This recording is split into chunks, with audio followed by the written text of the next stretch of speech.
Tonight, a new report highlighting how dire the child care situation is in the city. It finds 80% of families cannot afford care for even a single child. And even if you could pay, in 2022, there was only enough capacity in licensed centers for fewer than half of the children under 5 in the city. CBS 2's Natalie Duddridge reports it's driving out families, leading to a major impact on the economy. Bronx resident Curlin Deller says her 4-year-old Luca used to go to daycare, but it cost too much, so she left her job to look after him. It is very expensive. Reason why I am a stay-at-home mom. It was like $475 a week. That's a rent, basically. A new report by public policy think tank 5 Borough Institute found that a typical daycare costs at least $20,000 per year. It also found that more than 80% of families can't afford that, even for one child.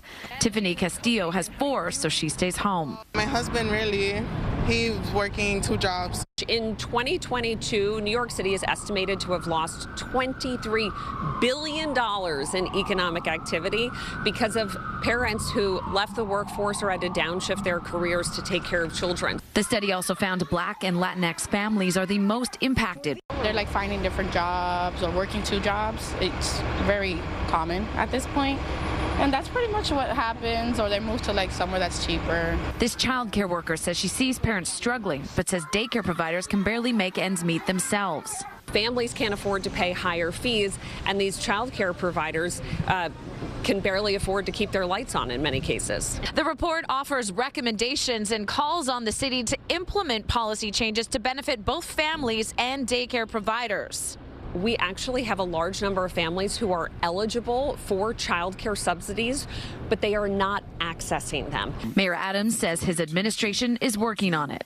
We have to do more. One of the greatest inhibitors for women getting into the workforce is dealing with child care, and we have focused on that. Adding the future of the city depends on it.